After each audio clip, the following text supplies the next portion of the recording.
Song of Memories is a bishoujo dating sim visual novel with a lot of lewd content that released on Steam in February of 2018 and was later ported to the PS4 by PQube in the early winter of 2019. Although they had a Switch port in development, this unfortunately had to be cancelled due to development complications. So today we are looking at the PlayStation 4 version. Some of you guys asked if I could cover this quite a while ago, and so I reached out to PQube and they graciously obliged and provided me with a review code. So thank you, PQube, and here we go. Given this is a visual novel, we're going to start by looking at the setup of the story, hitting on some highlights and lowlights of how the story progresses, and taking a small look at some of the characters. Though, to ensure that we don't spoil the story, we're only going to be talking about these things lightly, or as much as what they showed in the advertisements will let me get away with. The game begins with a main character, whom we have the option to name ourselves, but I left it at the default Minato Kamishiro. Characters will repeat your name in text boxes, but you will often be referred to as just Hiro or MC in some of the heads-up display. Most of Minato's time is spent at an academy with loads of his female friends. At the time the story is starting, a longtime friend named Kanon, who spent her life in hospitals as a result of constant sickness, is finally being discharged from her stay. Our main character and his sister live alone, so they invite Kanon to live with them, so that they can ease her into ordinary life and help her on her path to school and socialization. The story adopts a very slice-of-life format here, where you meet many of the girls at school and rake in a slew of trophies as you go. Throughout the average day, you will choose whom you want to interact with and spend time with, and this will inevitably control the outcome of the story and the events along the way. The girls at school fall into many archetypal anime tropes, from your tsundere characters to your yandere characters, the hot friend in gymnastics, and the obligatory little sister character. But that's not to say they are devoid of value in any way, or that the peeling back of their tropes isn't enjoyable. And of course, they're all as cute as can be, too. The boys at school, what meager amount of them there are besides yourself, are kind of the generic, overly perverted, loser-type characters that you would see in animes like Green Green or My First Girlfriend is a Gal. As archetypal as everything is, there's no denying it creates a bit of a desired effect for the writing and cast chemistry. At least,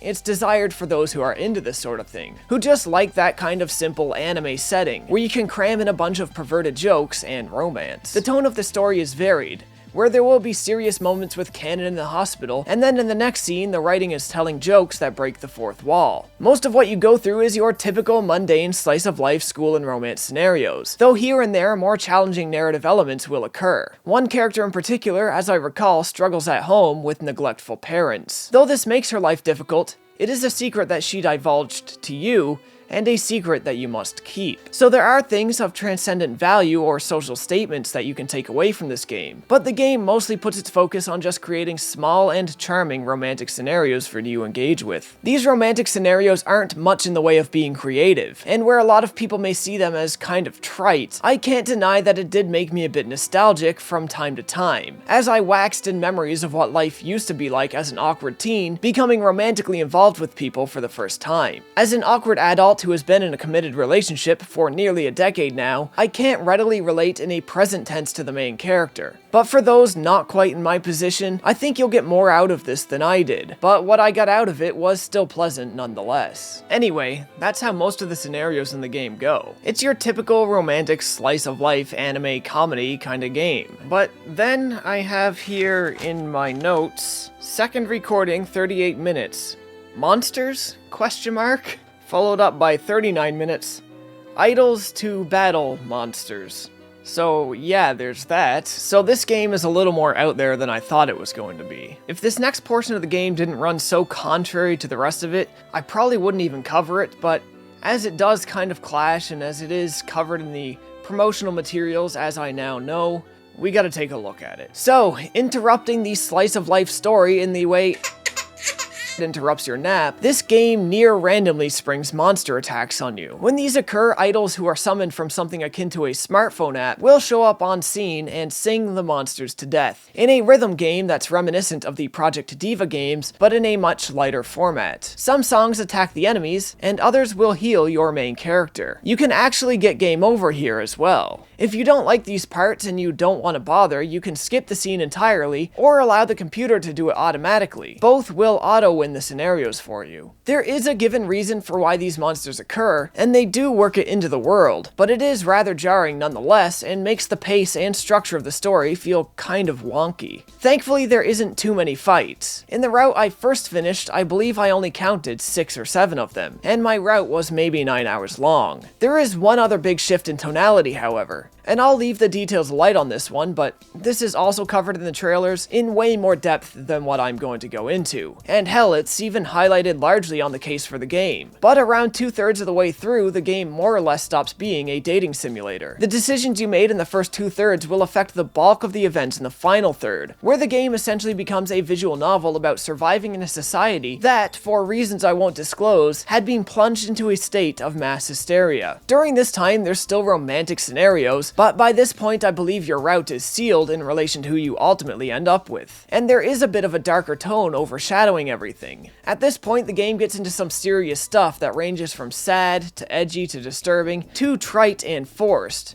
or even just bonkers and off the wall. It really depends on what route you've gone down. Some routes feel as if the story directions aren't quite deserved or built up to well enough. But with the amount of variety here, I guess building up to so many radically different conclusions with grace isn't all that feasible. Now, it does feel in a way like this was originally 3 different games stitched together, and though development was rough and talent and ideas were swapped out quite a bit, I do fully believe the way things unfolded, at least in terms of plot structure and events, was completely planned from the beginning, and that maybe it just wasn't executed smoothly. So just to quickly recap the pros and cons, because this is an odd one, there was a lot of nostalgia for me to feel along the way, and some of its more challenging themes, though not always well executed, did really intrigue me. I also got into the romance options and found myself rather drawn to the ideas of pursuing some of these girls romantically, which in the end is arguably the biggest reason anybody will have for getting this game. But if that is your biggest reason for getting it, don't expect the focus will be on that the entire time.